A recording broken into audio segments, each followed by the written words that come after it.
Hello and welcome to Campus Currents, where we help you navigate the tides of campus living. My name is Sean Alexander.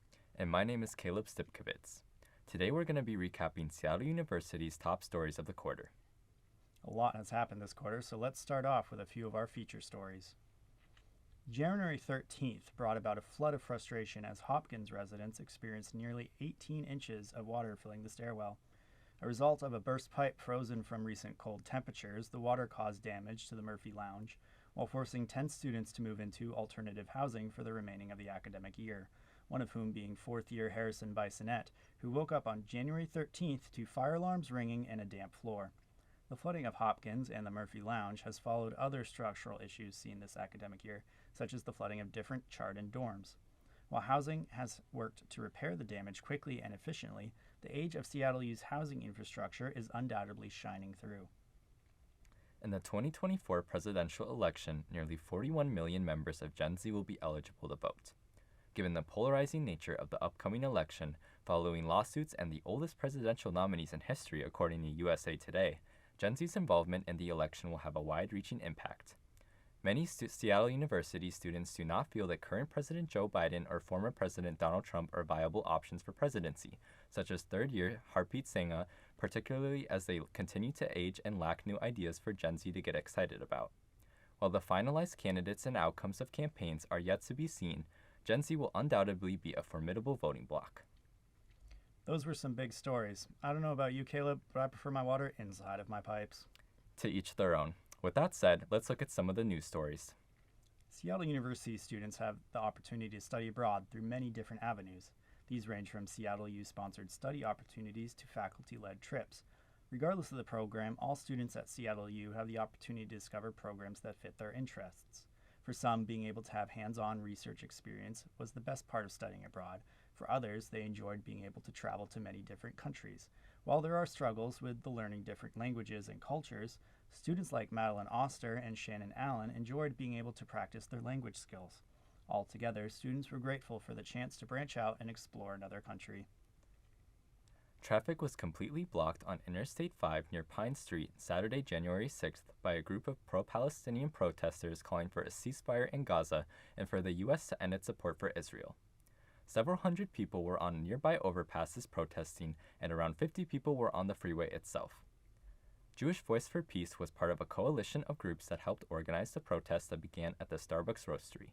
Kate Raphael, an activist and member of Seattle's chapter of Jewish Voice for Peace, attended the protests and expressed that there is a sense of urgency to what is happening in Gaza because so many have lost their lives.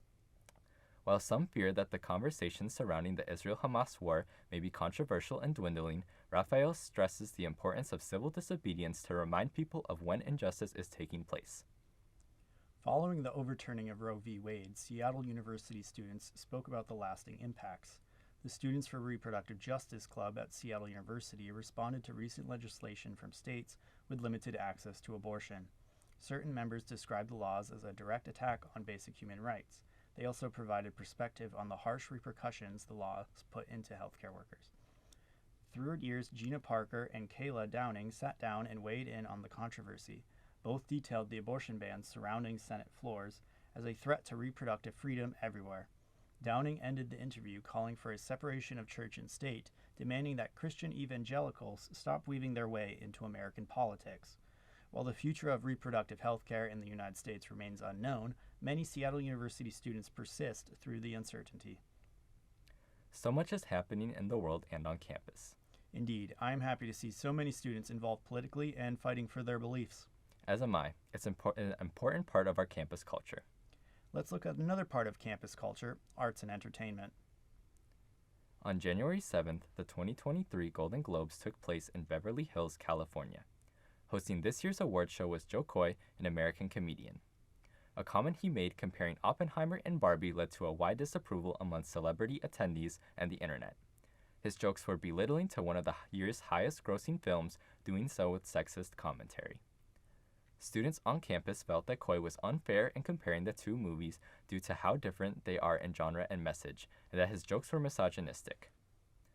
Nonetheless, Oppenheimer won for a drama motion picture, Barbie won for cinematic and box office achievement, and actors from both movies were awarded with their roles in their respective films.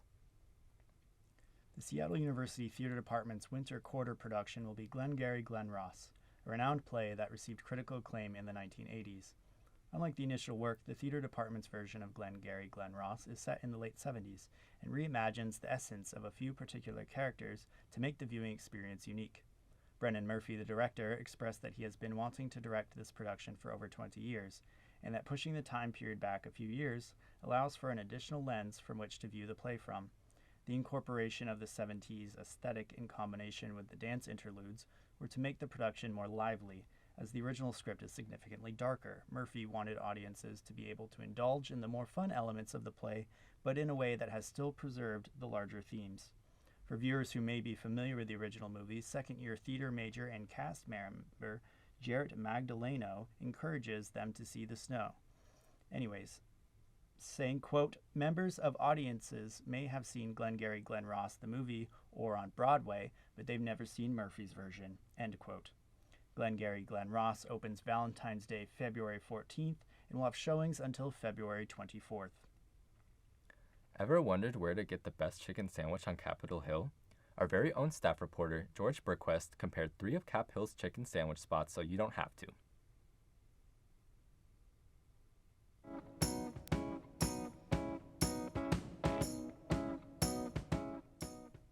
regards to the quality of the tender itself, I'm honestly pretty impressed. And this is the medium spice that we got, and it's not blowing my socks off, which is good.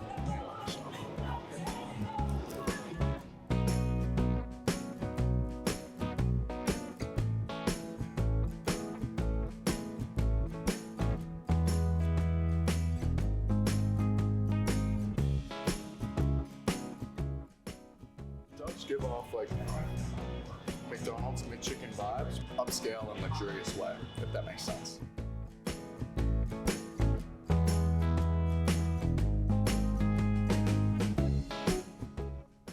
Hey, I'm George. Jordie and I just got done with a quick chicken tour of Capitol Hill, and we went to Dave's Hot, then we went to Mount Joy, which is a new place, and Bok Bok, which is a classic for Capitol Hill. We're a little bit split on what we think is the best. We think they all have their own unique features, but you'll have to find out and read the article to figure out which one you might enjoy the most. So.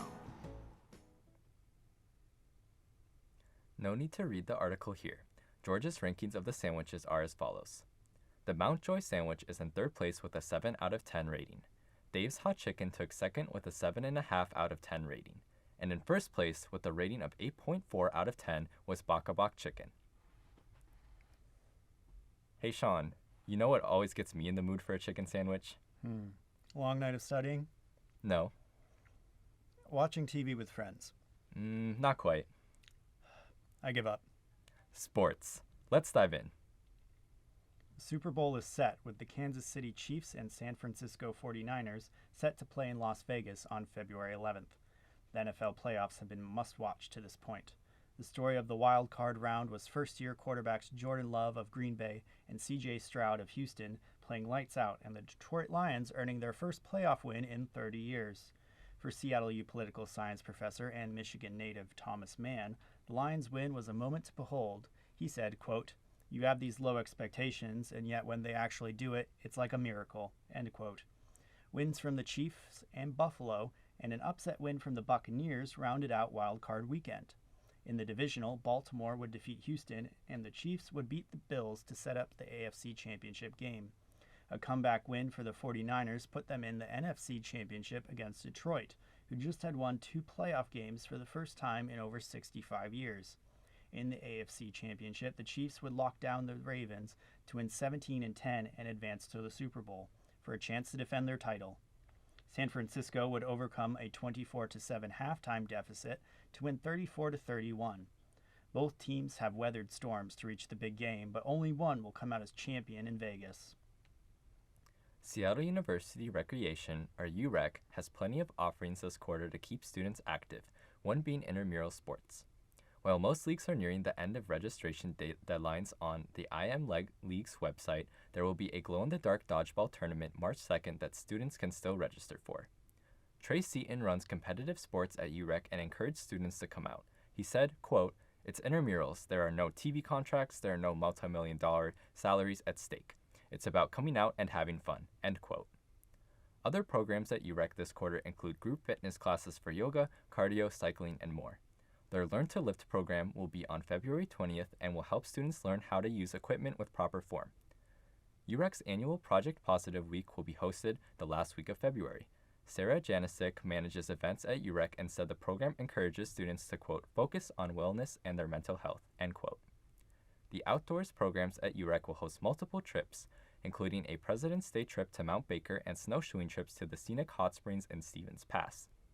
They also make use of a transit system that takes students to and from Vertical World Climbing Gym every Wednesday and to Snoqualmie Resort and Crystal Mountain Resort every Friday and Sunday, respectively. From basking in the snow-encrusted hot springs to watching glow-in-the-dark dodgeballs whiz by, students this quarter have many opportunities to get involved and get active.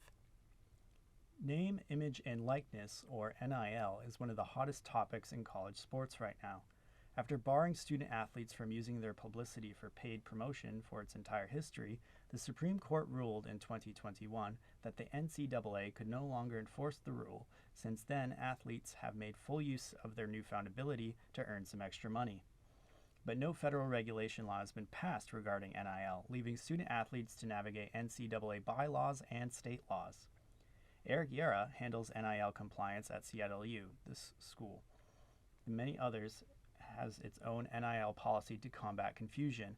Sheara said, quote, NIL deals cannot be compensation for being an athlete, but it can be compensation for the notoriety of their athletic endeavors, end quote.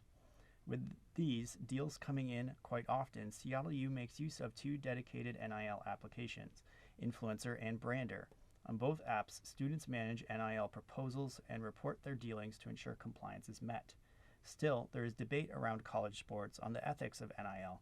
Student athletes have been chasing NIL opportunities at different schools, creating a free agency atmosphere, a bad omen according to Sheara, since seeing consistent transfers lower graduation rates. NIL is still in its infancy, and future legislation changes have yet to be seen. And that wraps up our top stories of the quarter. To read all of the Spectator stories, please check out seattlespectator.com. Stay current, Red Hawks.